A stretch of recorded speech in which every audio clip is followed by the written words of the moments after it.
Free festivals, we play out on the stage, and the paying festivals, we sort of would try to do an outside thing, you know, free for the people like who couldn't get in and stuff. But I mean, that's what we've done at the Isle of Wight with the big Calvert city thing.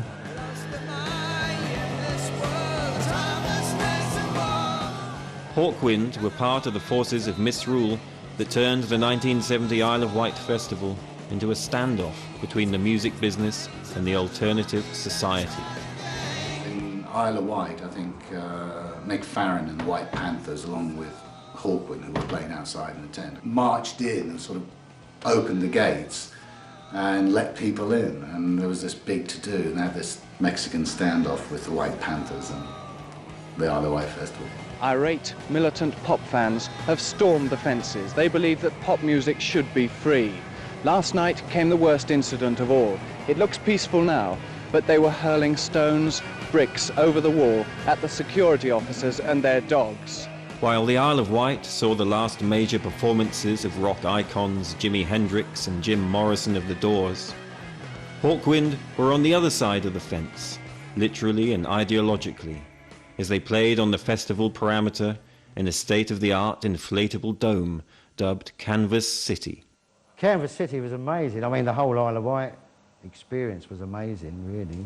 I remember at one point, everyone had got spiked up. You couldn't pick up anything to drink without... There was some girl there, well, she was called Sunshine, with loads of orange sunshine acid.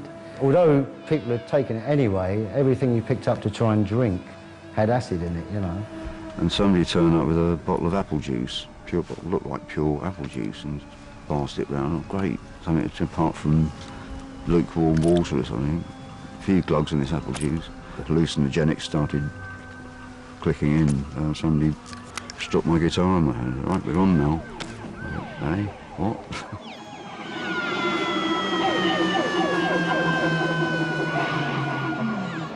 We had all the gear set up to play, and I'd just gone in there first, all the rest of the band behind me. As I was walked in, they slammed the door shut, wouldn't let anybody in or out because the machine had broken, keeping the thing up.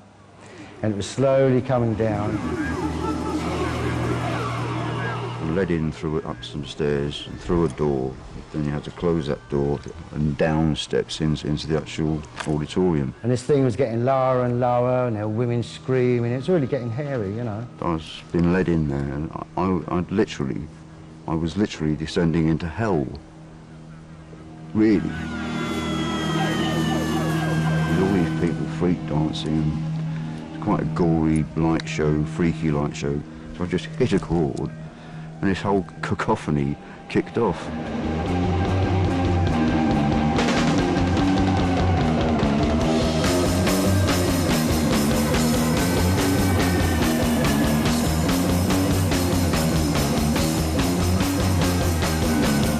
I recall getting on my knees and praying, but really praying, you know, which Nick said a couple of days later, I think, once he parted and met up again, you know what he did on stage? It looked really good, and he got down on his knees and prayed.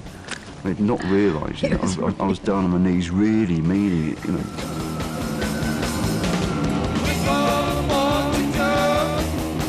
It must have affected the music a great deal, really, yeah. It was a very much shared experience with the audience, you know. I suppose half of them were on drugs anyway, you know. We all took off together, really.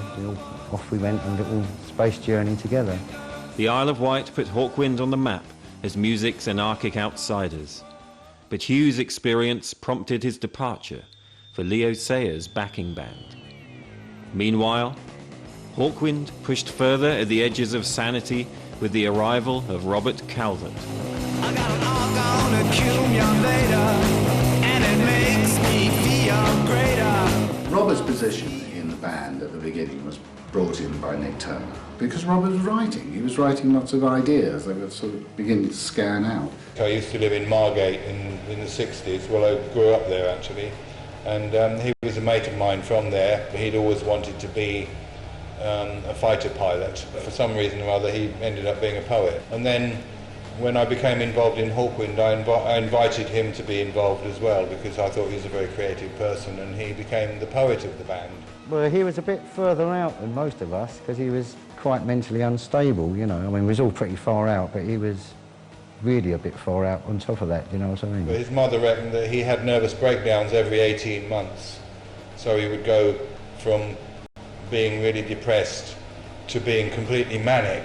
Other times he'd be having a nervous breakdown. He'd go for a 20-mile route march, you know, in his army uniform and end up in a loony bin. He always wore these tweed suits and looked well dressed and his clothes were clean. It wasn't, he didn't fit quite into the whole situation. Calvert wrote fiction and poetry for the underground press, and would later make forays into theatre and novel writing, as well as becoming one of Hawkwind's key songwriters. The only person who was giving it any kind of intellectual description was Calvert. In a sense, it was his Achilles' heel. He never really wanted to be the great rock and roll performer that he was. He always wanted to be taken seriously as a poet. Once he got involved, the band started expanding.